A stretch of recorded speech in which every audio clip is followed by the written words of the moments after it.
Praise the Lord. So, yesterday we were studying on faith, and we learned how faith is that invisible substance, and this substance is has to be supplied by us, and this substance is given to everybody the same, because God has given His promises to everybody the same, but only when we open our mouth and we speak those promises, they get activated. Praise God. Hallelujah. So let's go quickly to 2 Peter chapter 1 verse 3. Shall we all read it, please? According as His divine power has given unto us all things that pertains to life and godliness, through the knowledge of Him that has called us to glory and virtue. Might be you have heard this scripture being explained to you before, but what is very important is not how much of the scripture have you heard, because faith does not come by what is heard, but faith comes by hearing. And that's why it's very important that we keep hearing, and the word has to keep on speaking to us. It is only when the word speaks to us, praise God, the substance called faith begins to operate in our life. Amen. Now here he says that is divine power. This divine power is His word. This divine power is His grace. This divine power is His willingness. Yesterday we learned the meaning of the word grace. What did we learn? What is grace? God's willingness to use His power and His ability on our behalf, even though we don't deserve it. So this grace God has given to everybody. Praise God. And this grace gets multiplied when we receive the knowledge of God. So even though the grace of God is available to everybody, not everybody are going to experience the manifestation of God's Spirit in their life, because what is very important is, along with this grace, there has to be a response from your side. Only when you respond to that grace, it becomes your faith. Yesterday we learned about the centurion, how he made a decision, and he stuck to that decision, and he said, Lord, you only have to speak a word. He received the knowledge about Jesus, that Jesus heals, Jesus delivers, and He's a person of authority. And when He spoke something, it began to manifest. He believed that, and praise God, and he stuck to that decision. In the same way, when you receive the knowledge of God, the grace of God, or God's willingness to move on your behalf is multiplied. But what is very important is, you must make that decision to move into faith. We were singing that song, Come Now is the Time to Worship. What were you saying? Many people believe that worship is some slow song that you sing. The word worship means you offer yourself as a living sacrifice. You are saying, Lord, I missed the mark. I disobeyed you. I went away from you. But now I come back to you with this decision that I am ready to crucify my desires. All those things that are taking me away from you, I am ready to put them to death, and I am ready to obey you.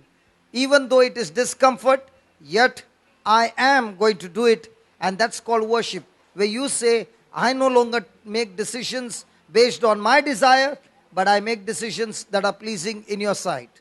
Praise God. Now look at what he says. His divine power has given unto us all things. My friend, according to God's word, He says everything that you ever need has been given unto you. For example, in my life, preaching the word would be the last thing I would ever want to do in my whole life. Going to church was the last thing I want to do. Anything of God was the last thing I would want to do. I had nothing to do with God. I believe that if I work hard, I can earn and I can have a good life. Life is short. I want to enjoy every moment of my life. That's how I was. Now, when I went into that crisis and the knowledge of God was given to me, in that moment, I did not know my future. I did not know there was any future for me. And all that I was thinking was, how do I end up my life so that I can be free from this torture once and for all? But praise be to God, as the gospel was being preached, the gospel gave me hope in my hopeless situation. The gospel gave me a way to come out. Praise God. And when I heard, I made a decision to respond to what I heard. My friend, the gospel is being preached to everybody the same. Everyone are hearing the same message. And this grace is available to everybody. But only those who make a response, those who make that effort to agree to what has been preached and agree to do it, praise God, they are the ones who experience the manifestation of God's glory. So as I began to do this in my day-to-day life and began to be a doer of the word, whether I like it or not, I shall be a doer of the word, and I shall all the time be a doer of the word. I got into addiction of the word. Now at that time, I was struggling to just get money to eat food. It was in a deepest pit, and there was no future that was visible.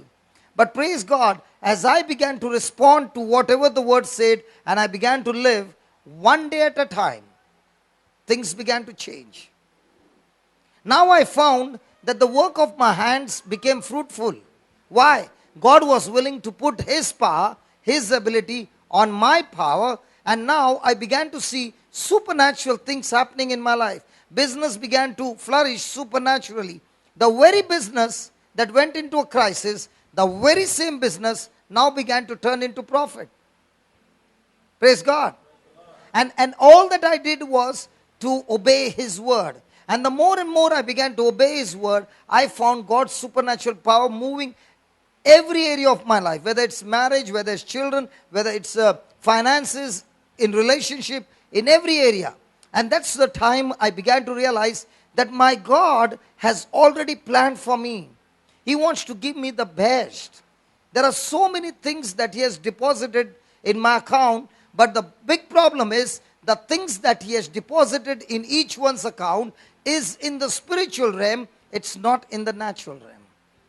In other words, He's saying, my friend, if anybody seated here is making a decision, Lord, I want to live for you, I'm going to live a life that is pleasing to you, then everything that you will ever need to fulfill God's plan and God's purpose in your life is already there. All you got to do is put your effort.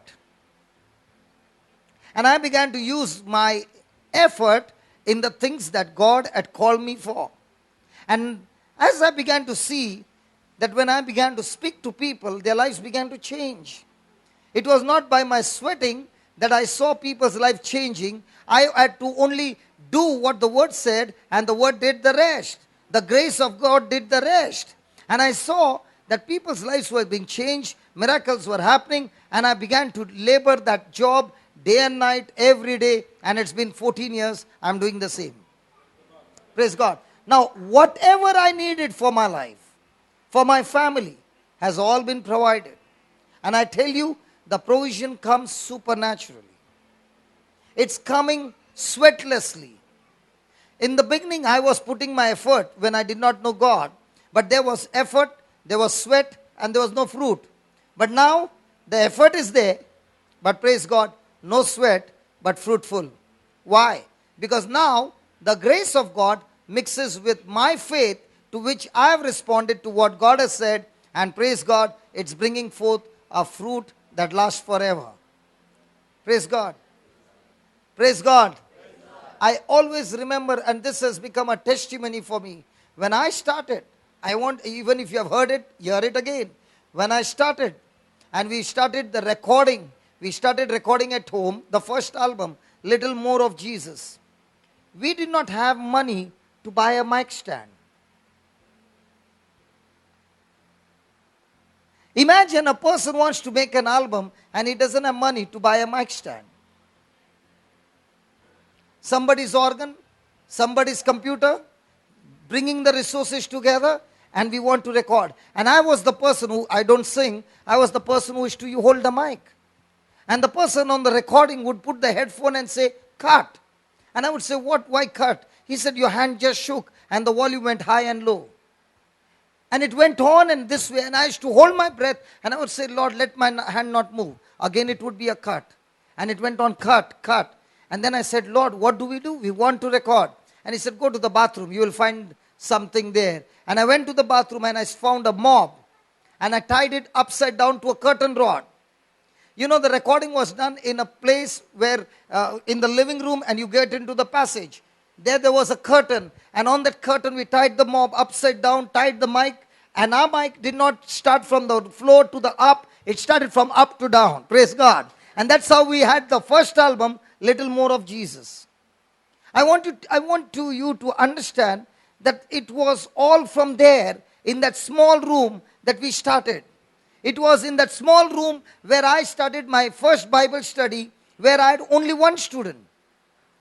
Praise God. Never went in search of students, just one student. And that one student went and brought another student. And praise God, in 6 months, I had 400 students.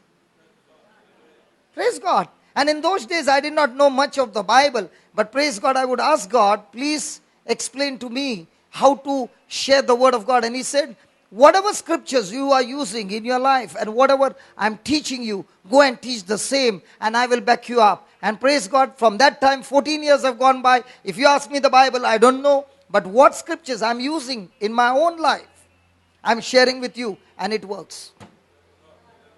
Hallelujah. So one thing is sure for me is whatever God has called me for, it is already provided for me. It's in the credit account. It's in the deposit. But it is in the spiritual realm, not in the natural realm. And the only way I can bring these things that God has provided for me, which is in the spiritual realm, to the natural realm, is through my faith. I want you to just take an example of you being called for a wedding party. And you go there and dinner is served. Everything that is placed on the table, you can go and partake it. It's a buffet. You can take as much as you want, right? Can you take something that is not provided on the table? No. So grace is something like that. All the promises of God is what God has provided for each one of us. He has provided it free. It's coming to you as a gift through Jesus. But when you respond and agree to whatever God has promised you by your faith, now you are receiving those things, and those very things are manifesting in your life. How many times do you think that there is a lack in your life? And how many times when you look at the lack, you are saying, but my Father in heaven has deposited everything I need. It's in the spiritual realm. And now I've learned that the only way I can get it is to use my faith and bring it from the spiritual to the natural realm. And the only way you can do it is your faith. And that faith comes through the promises of God. If you want to withdraw cash from the bank without using an ATM card, you go to the manager, catch his legs, scream, shout, do whatever you want. He will say, write a check, I'll give you the money. Without issuing the check, can you get the money? The same it is with God. The deposit has been done with Jesus. He has given you a checkbook called the Bible. You got to believe that Bible. You got to agree with the promise. You got to open your mouth. You got to speak it. You got to act on it. Now that promise is your check, which is issued, and it will bring forth the harvest.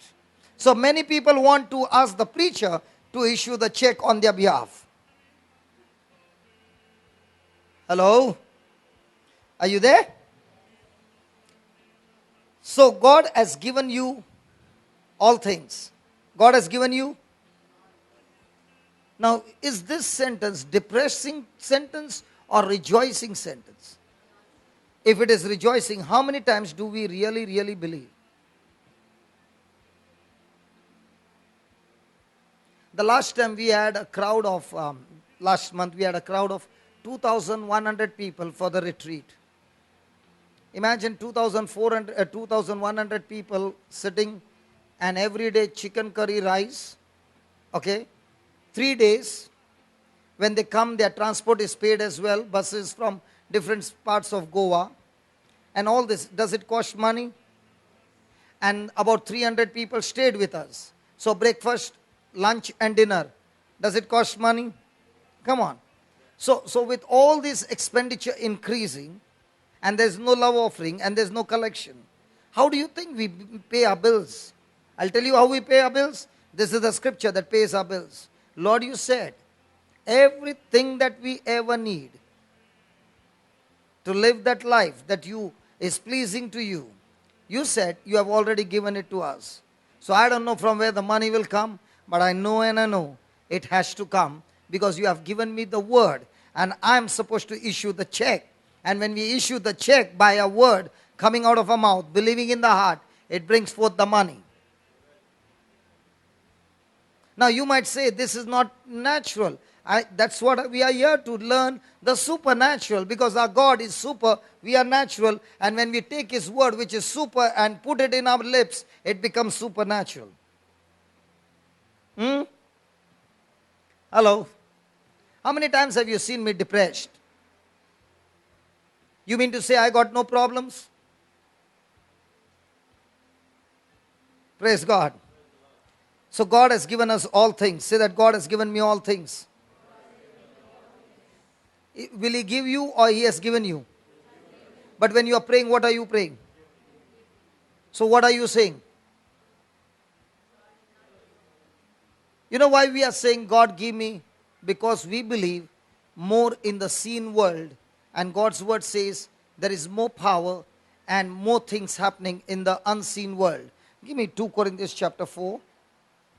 Let's study a little on the unseen. How many of you want to study the unseen? Unseen world. Okay, here we go. Please read verse number 17. For a light affliction. What's the meaning of the word affliction? Affliction is something that comes from the opposite kingdom, coming from the kingdom of darkness, designed to destroy you, designed to make a mess in you, designed to kill you. So it's saying the light affliction, which is permanent for a moment, what? Works for us a far more exceeding weight of glory. Now, mostly when an affliction strikes somebody,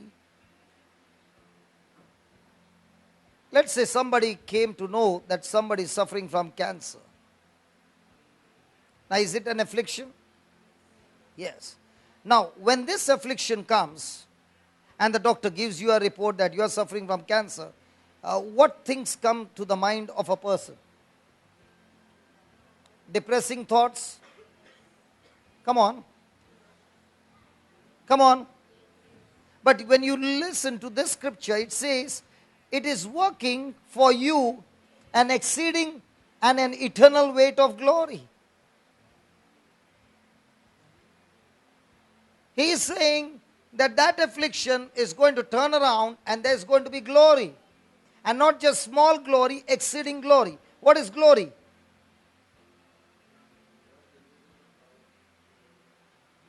When you supposing there's a blind man here and we make a prayer, can we see God? No. Can we see the Holy Ghost? No. But that man's eyes open. Even though we can't see God, we can't see His power, but we can see His glory. So what is glory?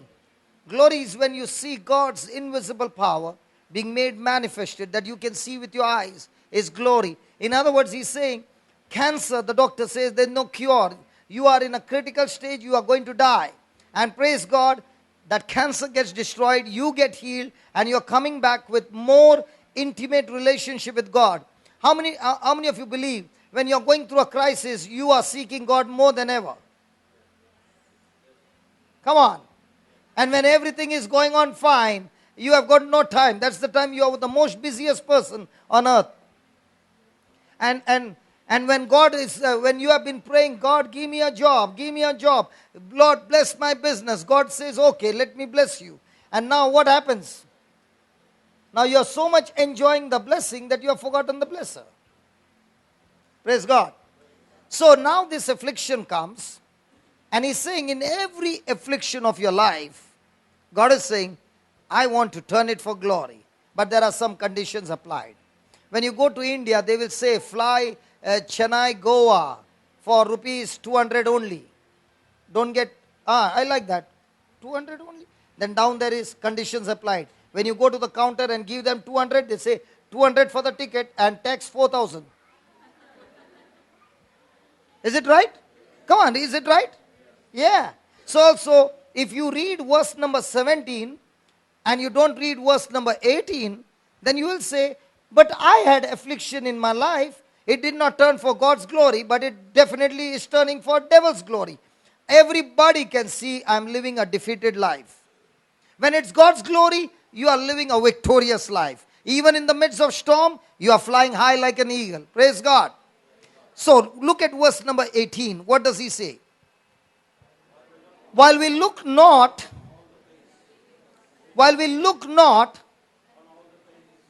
all the things?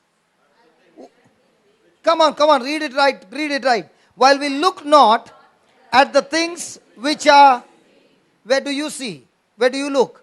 The things that are seen. And he's saying we do not look at things which are seen, but at the things which are not seen.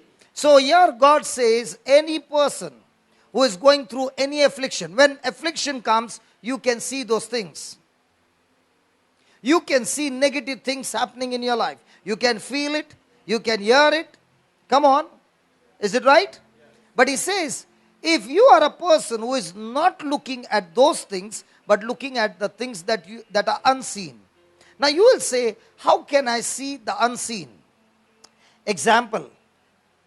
Every person seated here has got a mobile. I believe that. Okay? And you will agree with me that there is a mobile network signal over here. Can you see it with your eyes? No. But can you look into your mobile and will it show the strength of the signal? Yes. Now just because you can't see, does it mean that it's not existing? It is existing. The radio signals are here. The video signals are here. Oxygen is here. Come on. But can you see? There are viruses here. Can you see them? No. But they are existing.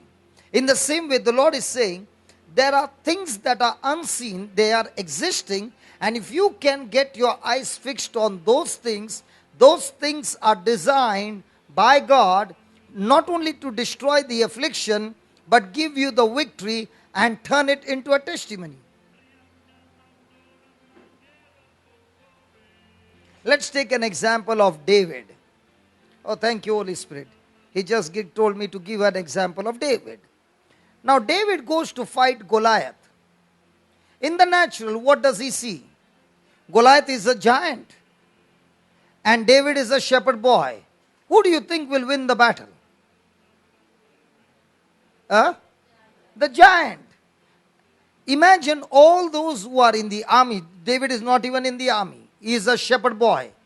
And all those who are in the army, including King Saul, is scared even to face Goliath. And Goliath has been speaking for 40 days and 40 nights, coming and challenging the people of Israel with his loud voice. He did not even require a mic. When he spoke, his voice was so heavy that they all got scared. And here is David, who is ready to get into the battle. Why is David ready to get into the battle? What is so special that David believes that he can fight and win?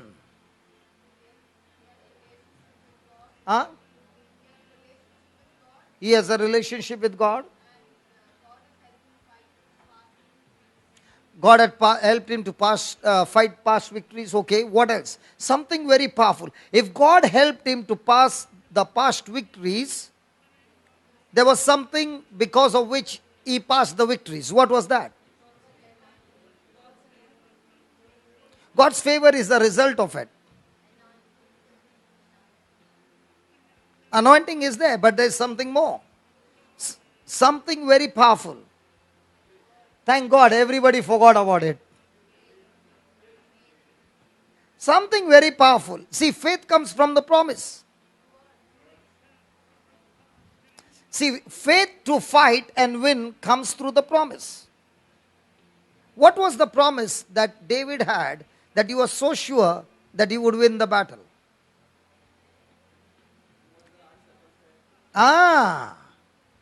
Good, Brother Joe. One person remembers. When he looked at Goliath, he addressed Goliath as an uncircumcised Philistine. What is so special about uncircumcised Philistine? The people of Israel had a covenant made through Abraham that he and his descendants would always be protected. And God made a covenant with Abraham saying, you and your descendants, I am your God and I will protect you. Praise God. And that covenant was sealed with circumcision of all the male people. Now David was circumcised and he had a covenant with God. Even though he could not see God, he had the promise of God where God said, listen, because of my covenant, whenever you are weak, you have every birthright, you have your inheritance that I will back you up and make you strong and give you the victory. Now when he looked at Goliath, he quickly remembered the covenant and he said, listen, this man is uncircumcised and I am circumcised. So every time he looked at Goliath, he did not look at Goliath as a giant, he looked at him as an uncircumcised Philistine. Which means, even though he looks like a giant, but my God is not on his side. In other words, he's saying, when I stand, my God stands with me. Because I am circumcised. I have a covenant with God. That's why, is a marriage a covenant? Yes. What do you say in a marriage? What promise do you take? In good times and the best times, I am with you. In good times and in the best time, I am with you. But if you fall sick, you go to your mama, I go home.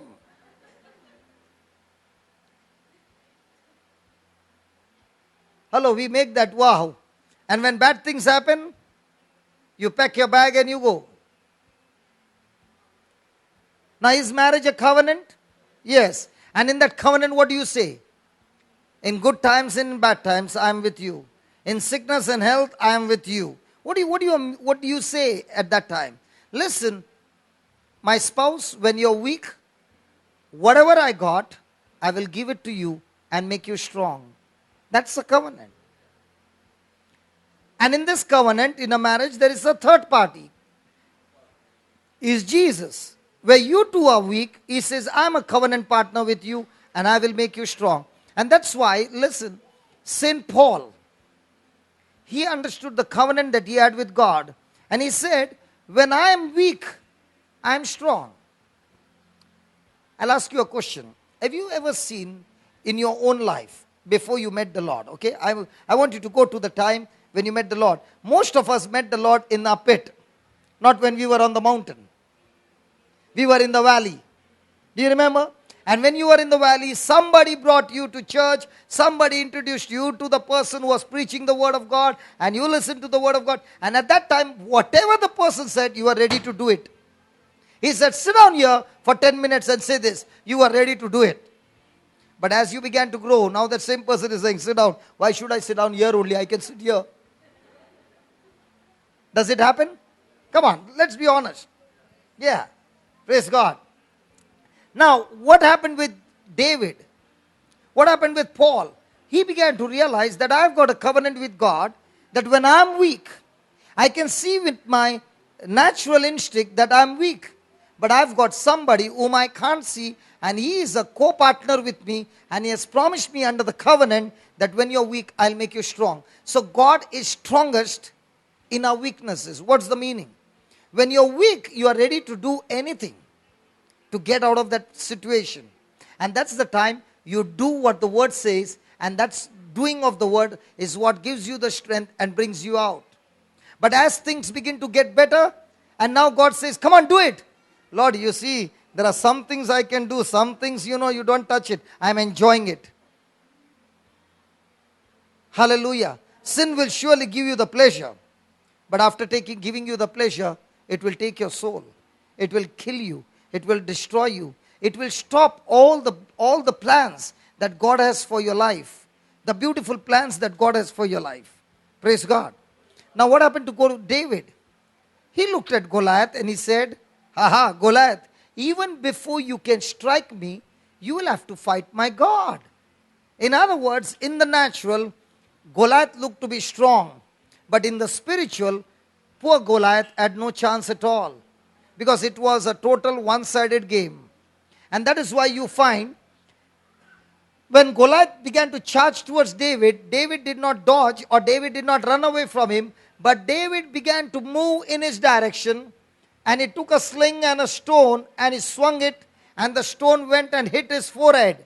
Normally, okay, I'll put it this way. When you're traveling by car and the driver puts a brake and there is a passenger who is standing, which side will he fall? Back or forward? Forward. And now he's standing and now the car is stationary and he gives the accelerator with a jerk. Which side will he go? Backwards. Good. Good. Now one more. If I hit you here with a force, which side will you fall? Backward. But the Bible says he fell forward. Because that knock was not from David. It looked like a knock from David. But it was God who struck Goliath from his back. And he had to fall on his face and say, truly, the God of David is the God of the living God. Hallelujah. Hallelujah.